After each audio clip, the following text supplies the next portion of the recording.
दोस्तों, आज जो हम वाणी लेंगे अनमोल वाणी है वो बीजक की। सतगुरु बंदी छोड़ कबीर साहब का जो मूल ग्रंथ है बीजक, बहुत ही प्यारी वाणी है, बहुत ही विवेकी वाणी है। अगर आपने इस वाणी को सही से समझ लिया तो 99% आप भ्रमों से बाहर हो जाओगे, बाहर निकल आओगे।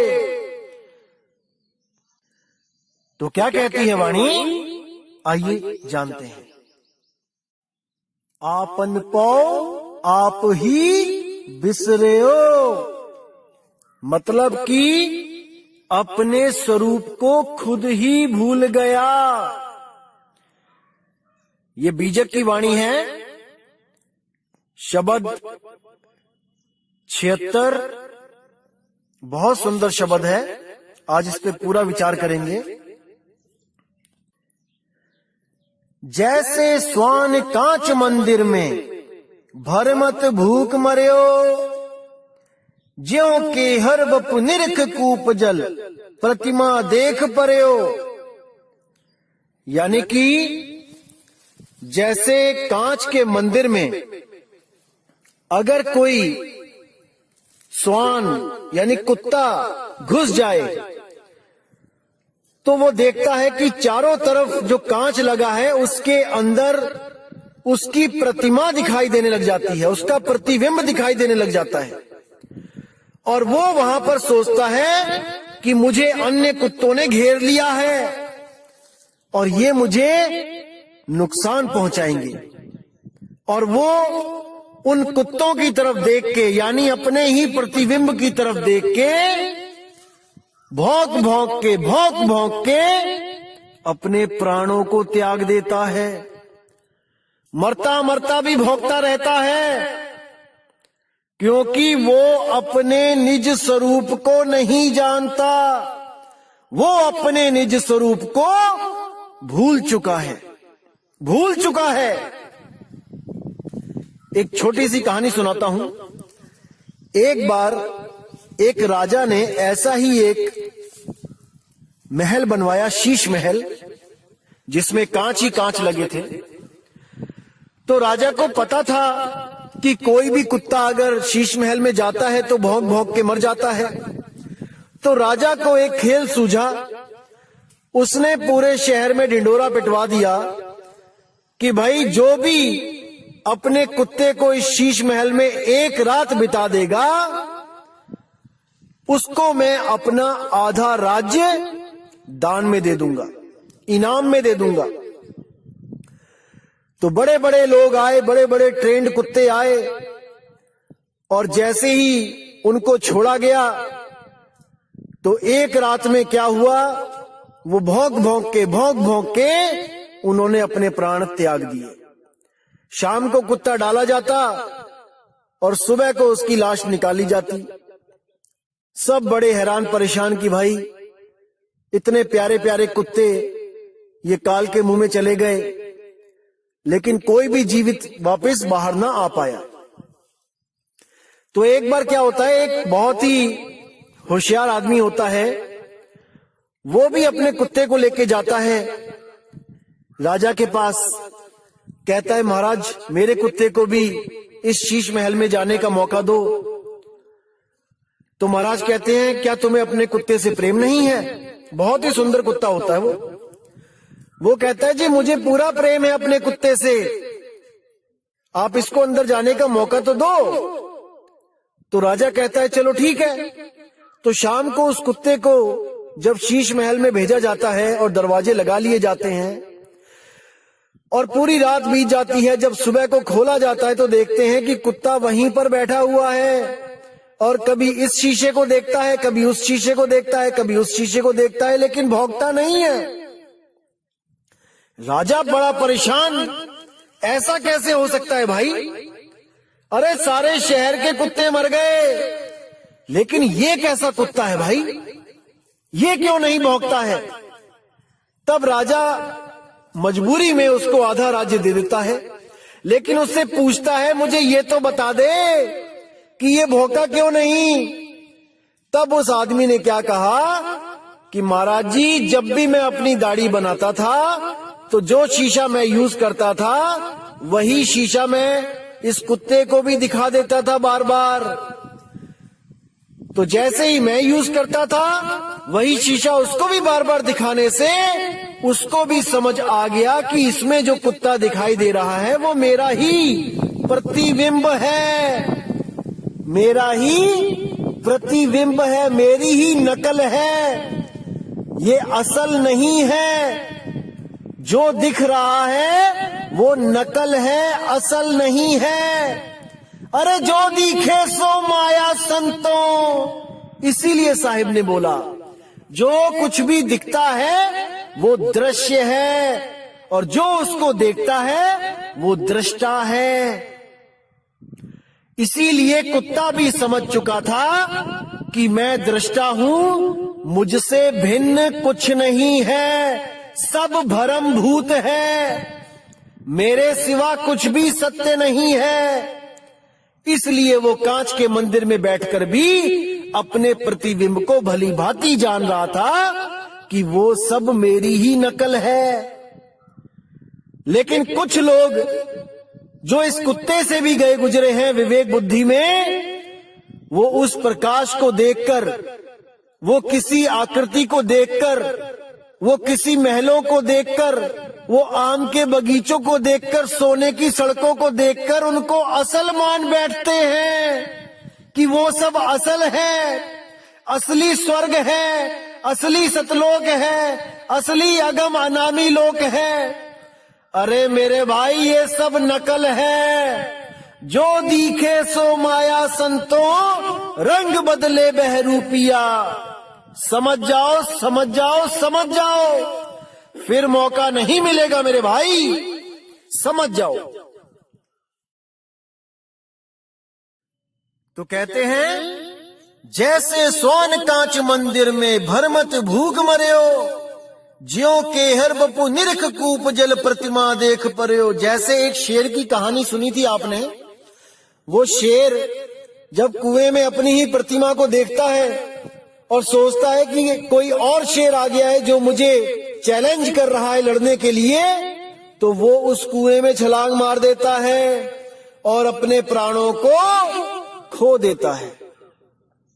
केवल इसीलिए क्योंकि वो नहीं समझ पाता कि जो दिखे सो माया। अरे जो प्रतिबिंब दिख रहा है वो मेरा ही छाया है, मेरा ही नकल प्रतिबिंब है, असल तो मैं कुएं से बाहर हूं। नहीं समझ पाता। अब कहते हैं वैसे ही गज फटक शिला में दशनन आन अर्यो, मरकट मूठ स्वाद नहीं बिहुरे, घर घर रटत फिर्यो। जैसे जंगल में एक शिला होती है तो हाथी अपने स्वरूप को ना पहचानने के कारण उस शिला को हाथी समझ जाता है और सोचता है कि कोई और हाथी मुझे चैलेंज कर रहा है झगड़ा करने के लिए, और उस शिला पर वो धक्का दे दे के अपने सिर से लड़ लड़ के उस शिला से अपने प्राण त्याग देता है, वहां पे अड़ जाता है। दशनन आने अड़ियो, मरकट मूठ स्वाद नहीं बूहरे, घर घर रटत फिर्यो। जो बंदर पकड़ने वाले जो होते हैं वो क्या करते हैं, कुछ चने लेते हैं, जमीन पे बिखेर देते हैं और वहीं पर एक जमीन में एक सुराही गाड़ देते हैं जिसकी गर्दन बहुत पतली होती है सुराही की, और उसके अंदर भी कुछ चने के दाने फेंक देते हैं। तो बंदर जब ऊपर के चने सब खा लेता है जमीन के और देखता है कि सुराही में क्या है, जब उसको दिखता है कि चने हैं तो वो अपना हाथ डालता है। जब हाथ डालता है तो सीधा डल जाता है, लेकिन जब वो मुट्ठी भर लेता है चने की तब उसका हाथ बाहर नहीं आता, क्योंकि वो मुट्ठी दबोच लेता है, टाइट कर लेता है। चने दबोचता है, मुट्ठी टाइट हो जाती है, वो लॉक लग जाता है, फंस जाता है। अब वो अगर चने छोड़ के हाथ बाहर निकाल ले तो वो आजाद हो सकता है, लेकिन उसको लगता है कि मेरा किसी ने हाथ अंदर पकड़ लिया है, क्योंकि जब मैंने हाथ डाला था तब तो बड़े आराम से डल गया था, अब मैं निकाल रहा हूं तो हाथ निकल नहीं रहा है, मुझे किसी ने पकड़ लिया है। केवल और केवल उस लालच के कारण। अगर वो मुट्ठी खोल दे तो वो बाहर आ सकता है, लेकिन मुट्ठी बंद रखता है क्योंकि चने ना कहीं छूट जाएं। तो एक मुट्ठी चने के कारण वो पूरी उम्र घर घर नाचता है, घर घर नाटक करता रहता है और महादुख पाता है, आजादी को हमेशा के लिए खो देता है। ये केवल और केवल अपने निज स्वरूप को ना जानने के कारण मेरे भाई। तो आगे कहते हैं, कहें कबीर ललनी के सुवना तोहे कवन पकड़ियो। नलनी के सुवना का मतलब क्या है? आपने देखा होगा कि तोता पकड़ने वाला जो शिकारी होता है वो क्या करता है, तोते को पकड़ने के लिए एक खोखली पाइप लेके आता है, जो अंदर से खोखली होती है, उसको एक धागे में बांध देता है। जैसे कपड़ा सुखाने के लिए जो एक तार बंधी होती है, मान के चलो कि उसी में एक पाइप जो खोखली है वो चढ़ा देता है ऊपर, अंदर धागा है, ऊपर पाइप है, और नीचे रख देता है बहुत बड़ा टब पानी से भर के, और उसी पाइप पे बांध देता है मिर्ची। अब तोता जब दूर से देखता है कि मिर्ची बंधी है तो उसको नहीं पता होता है कि ये पाइप है कि ये एक डाल है या एक तार है जिसपे मैं जाके बैठूं। उसको यही लगता है कि एक बैठने के लिए जगह बनी हुई है जिसपे मैंने जाके बैठ जाना है। तो जैसे ही वो वहां पे जाता है, जैसे ही वो पाइप पे बैठता है, वो पाइप क्या होती है, वो घूम जाती है। अब तोता जहां सीधा बैठता है वो उल्टा हो जाता है, और जैसे ही उल्टा होता है एकदम उसकी नजर नीचे पड़े, पानी पे पड़ती है और वो डर जाता है। डर के मारे उसके जो पैर होते हैं अपने आप टाइट हो जाते हैं, कस के पकड़ लेता है। कस के पकड़ने के कारण वो पूरा उल्टा लटका होता है और वो सोचता है कि मुझे किसी ने बहुत जोर से पकड़ लिया है, और इस ललनी ने इस पाइप ने मुझे कस के पकड़ लिया है और अब ये मुझे छोड़ नहीं रही। इसी भ्रम में वो लटका रह जाता है और शिकारी आके उसको दबोच लेता है। अगर वो ये भ्रम निकाल दे कि इसने मुझे पकड़ा हुआ है और इस ज्ञान में आ जाए कि मैंने पकड़ा है इसको, मैं छोड़ के इसको उड़ सकता हूं, अगर इस ज्ञान को वो ग्रहण कर ले तो वो कभी भी पिंजड़े में कैद ना हो पाए। लेकिन अज्ञानतावश वो यही समझता रहता है कि इस नलनी ने, इस पाइप ने मुझे पकड़ लिया है और मैं अब उड़ नहीं पाऊंगा। बस इसी भ्रम में वो शिकारी के हाथ लग जाता है। इसीलिए साहिब बोल रहे हैं, कहें कबीर ललनी के सुवना तोहे कवन पकड़ियो। अरे तुझे किसने पकड़ा है रे? तूने पकड़ा है इसको। इसीलिए बोल रहे हैं, हे जीवात्मा तुझे कोई नहीं पकड़ सकता, काल तुझे नहीं पकड़ सकता, माया तुझे नहीं पकड़ सकती, 3 गुण तुझे नहीं पकड़ सकते, 5 तत्व, 25 प्रकृति, 10 इंद्रियां तुझे नहीं पकड़ सकते। तू आजाद है, लेकिन तूने इसे पकड़ रखा है, इसलिए तू गुलाम है, इसीलिए तू गुलाम है। अगर तुझे कोई ऐसा गुरु मिल जाए जो तुझे तेरा निज स्वरूप लखा दे और इस जड़वत प्रकृति से तुझे अलग कर दे, तो तुझे कोई नहीं पकड़ सकता। अरे नलनी के सुवना तोहे कवन पकड़ियो, तुझे कौन पकड़ सकता है? अर्थात कोई नहीं। अरे ये धरती हांडी भई, ढकना भयो आकाश, 3 लोक ईंधन भया, जीव को कहा निकास। सदगुरु हांडी फोड़ के ढकना दियो उघार, और सुरत चली सतलोक को काल रहा झक मार। ये सुरत अपने निज स्वरूप उसको प्राप्त करने के लिए चली और ये काल झक मार रहा है। ये उसको नहीं पकड़ सकता क्योंकि उस सुरत के बिना ये बेजान है, जड़ है। केवल उस सुरती की वजह से ये तन और मन चलायमान है, ये जीवित हैं। जैसे आप कार चलाते हो कार जड़ है, आप चेतन हो, आपके द्वारा कार चलाई जाती है, आपके बिना कार नहीं चल सकती। समझो इसको, आप हो जो इसको चला रहे हो। इसी तरह तन और मन आपको नहीं पकड़ सकते, क्योंकि आपके बिना ये मुर्दा है, मुर्दा। लेकिन आपकी शक्ति से ये जीवित होके इस तीन लोक को बसा के बैठे हैं। तीन लोक में इनका राज है, आपको गुप्त कर दिया गया है, ये प्रगट हैं, और आप उस गुप्त रूप को, उस गुप्त नाम को, उस निज नाम को नहीं जान पा रहे। इसीलिए बंदी छोड़ को यहाँ पर आप जैसी देह बना के आना पड़ता है, देह धारण करके आना पड़ता है। वो देहधारी नहीं है कि उसकी कोई अपनी देह है, वो देह धारण करके आता है। जैसे राजा किसी लड़ाई में जाए तो अस्त्र शस्त्र धारण करके जाता है। इसका मतलब ये नहीं कि वो घर में बैठा हो भी अस्त्र शस्त्र धारण करके बैठा होता है, या उसके शरीर ही अस्त्र शस्त्र से लदे होते हैं। नहीं भाई, जब समय आता है तब वो अस्त्र शस्त्र धारण करता है और युद्ध को जाता है।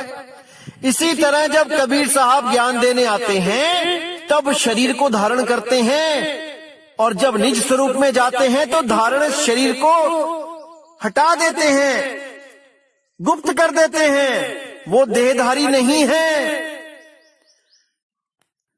हमारी तरह, लेकिन हमारे लिए वो देह धारण करके आते हैं। असल में वो विदेही है, विदेही। समझ जाओ इस बात को मेरे भाई, समझ जाओ।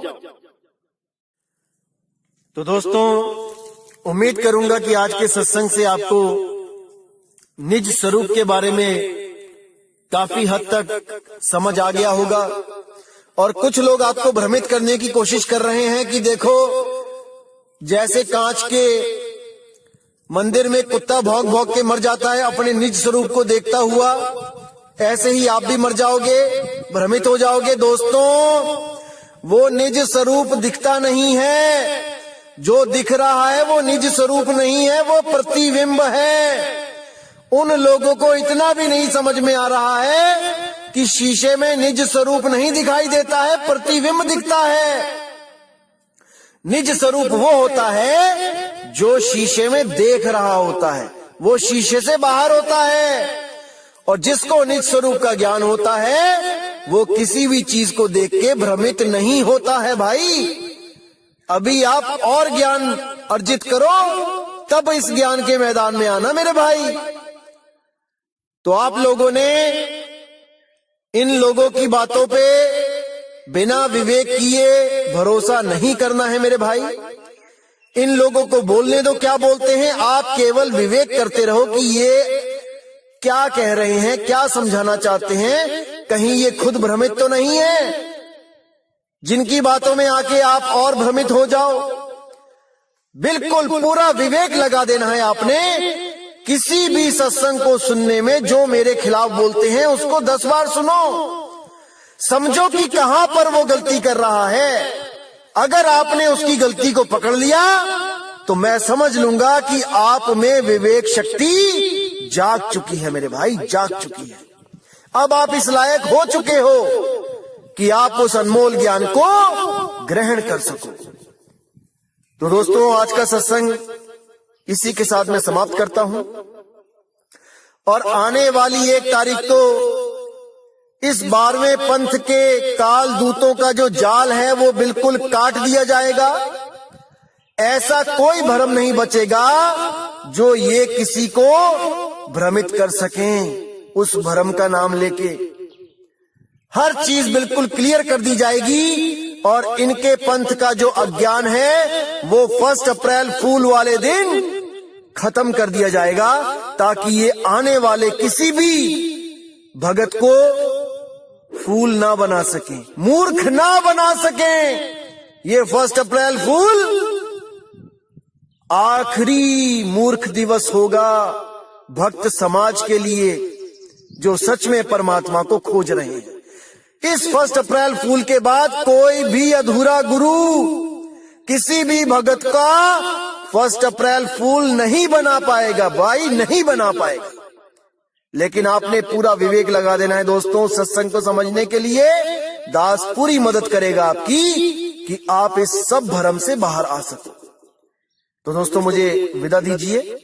जय गुरु बंदी छोड़ वैराग साहेब, जय गुरु बंदी छोड़ साधु शरण साहेब, जय गुरु बंदी छोड़ मदन साहेब, जय जय सतगुरु बंदी छोड़ सतगुरु कबीर साहिब की सदा ही जय हो, सदा ही जय हो मेरे मालिक की साहिब बंदगी सतनाम।